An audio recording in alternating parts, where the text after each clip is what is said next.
সুধী দর্শকবৃন্দ, আসসালামু আলাইকুম। আশা করছি আপনারা সবাই যে যেখানে আছেন নিশ্চয়ই খুব ভালো আছেন এবং সুস্থ আছেন।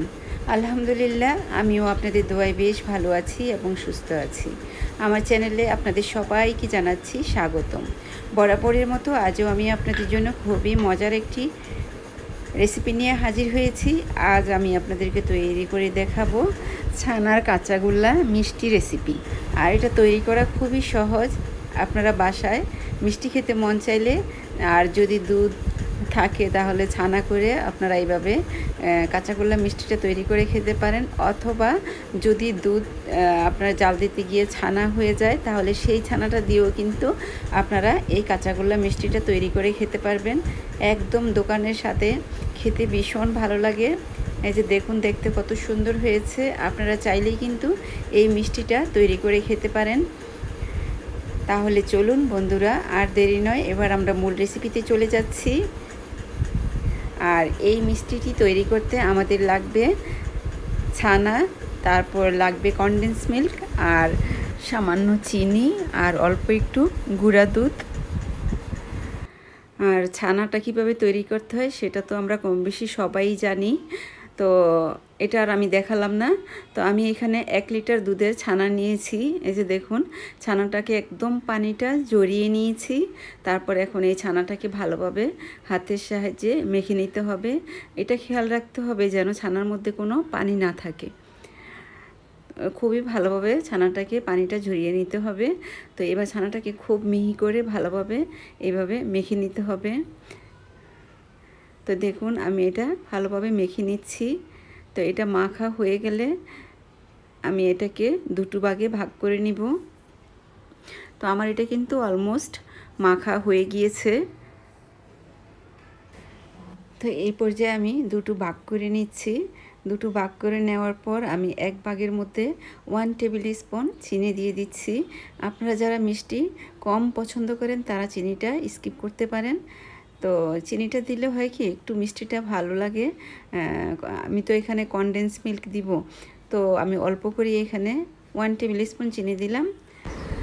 আপনারা আপনাদের স্বাদ অনুযায়ী মিষ্টিটা দিয়ে নেবেন যতটুকু প্রয়োজন। তারপর আমি এখন চুলার মধ্যে একটি ফ্রাইং প্যান বসিয়েছি।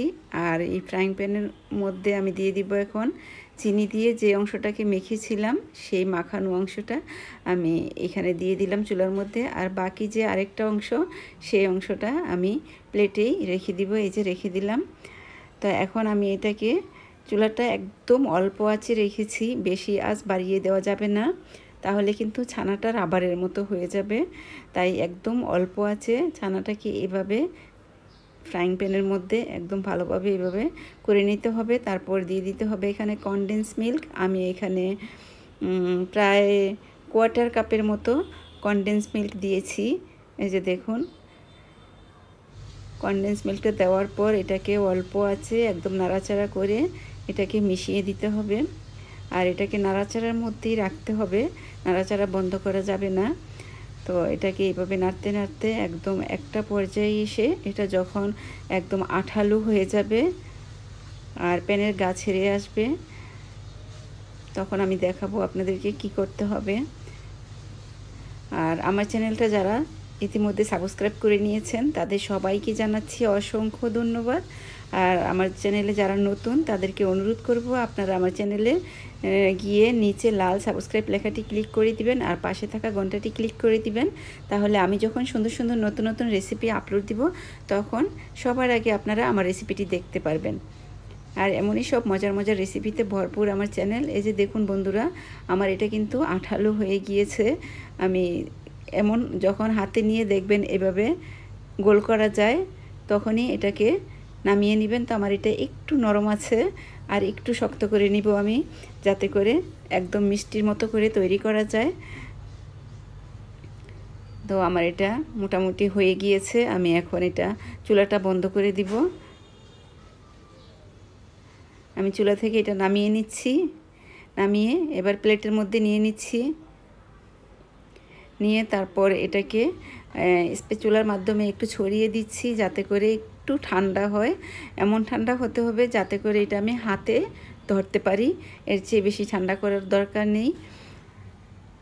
ছড়ানোর কিছুক্ষণ পর এটা ঠান্ডা হয়ে গিয়েছে, এখন হাতে ধরা যাবে। এই যে দেখুন হাতে ধরা যাচ্ছে। তো এমন অবস্থায় আমি এটার মধ্যে আস্তে আস্তে করে আমি যে ওই যে আপনার ছানাটা রেখেছিলাম সেই কাঁচা ছানাটাকে এখন আমি এই ছানাটার সাথে মিশিয়ে তারপর এটাকে খুবই ভালোভাবে মেখে নিতে হবে, যাতে করে এই কাঁচা ছানাটা সম্পূর্ণ জাল দেওয়া ছানাটার সাথে একদম ভালোভাবে মিশে যায়। এই যে দেখুন খুব ভালোভাবে মিশিয়ে নিচ্ছি। তো এটা বেশ কিছুক্ষণ এভাবে ভালোভাবে মেশানোর পর তারপর এটাকে একটি রোলের মতো করে আমি তৈরি করে নিব। তো আমার এটা কিন্তু মাখানো হয়ে গিয়েছে, এই যে দেখুন কতটা মিহি হয়েছে। তো এবার আমি এটাকে একটি রোলের মতো করে আমি তৈরি করে নিব। তো আমি এখন একটি রোল তৈরি করে নিচ্ছি। এই যে দেখুন এবার এই রোলটা থেকে যতটুকু পরিমাণ বড় করব মিষ্টিটা ঠিক ততটুকুই হাতের মধ্যে নিয়ে তারপর ছানাটা মিষ্টিটা তৈরি করতে হবে। তো তার আগে আমি আপনাদেরকে দেখিয়ে দিচ্ছি, আমি এই বাটির মধ্যে নিয়েছি গুঁড়া দুধ। তো এই গুঁড়া দুধটা আমার লাগবে। তো আমি এখন এটা প্লেটের এক সাইডে রেখে দিচ্ছি, দিয়ে এখান থেকে ছানাটার আমি লেচি কেটে নিলাম, নিয়ে তারপর এটাকে হাতের সাহায্যে ঘুরিয়ে তারপর মিষ্টিটা তৈরি করে নিতে হবে। তো এই যে দেখুন আমি মিষ্টিটা প্রথমে এভাবে চেপে চেপে তারপর দুই হাতে গোল করে এভাবে মিষ্টিটা তৈরি করে নিতে হবে। নিয়ে তারপর এটা গুঁড়া দুধের মধ্যে এভাবে ঘুরিয়ে ঘুরিয়ে গুঁড়া দুধটাকে লাগিয়ে তারপর একপাশে রেখে দিব। আর এই মিষ্টিটা তৈরি করার আগে আপনারা হাতের মধ্যে একটু ঘি মেখে নেবেন, তাহলে মিষ্টিটা তৈরি করতে খুবই সুবিধা হবে। তো দেখুন এভাবে আমি মিষ্টিগুলো তৈরি করে নিচ্ছি। আর এই মিষ্টিটা কিন্তু খেতে ভীষণ মজা।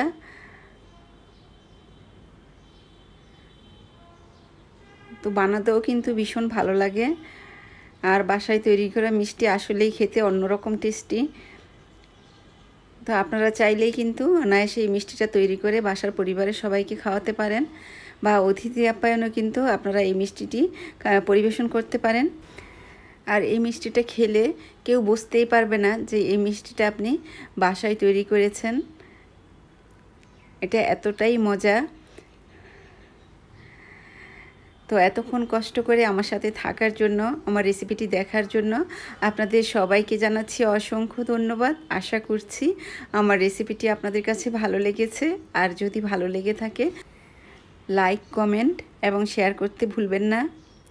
তো দেখুন আমার এগুলো সব বানানো হয়ে গিয়েছে। এবার আমি একটি ছোট্ট প্লেট নিয়েছি, আর প্লেটের মধ্যে আমি এখন মিষ্টিগুলোকে নিয়ে নিচ্ছি, নিয়ে আপনাদেরকে দেখিয়ে দিচ্ছি।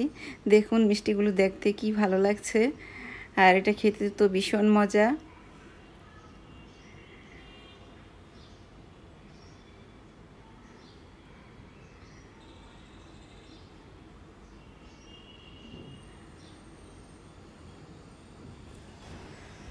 তো দেখুন আমি মিষ্টিগুলো প্লেটের মধ্যে নিয়ে নিয়েছি, দেখতে কি সুন্দর হয়েছে।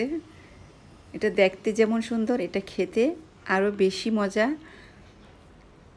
তো আশা করছি আপনারা এইভাবে তৈরি করে খাবেন এবং পরিবারের সবাইকে খাওয়াবেন। তো আজ এ পর্যন্তই, আবার নতুন কোনো রেসিপি নিয়ে আপনাদের সামনে হাজির হয়ে যাব। আপনারা সবাই ভালো থাকবেন, সুস্থ থাকবেন, আর আমার জন্য দোয়া করবেন, আমার পরিবারের জন্য দোয়া করবেন। আল্লাহ হাফেজ।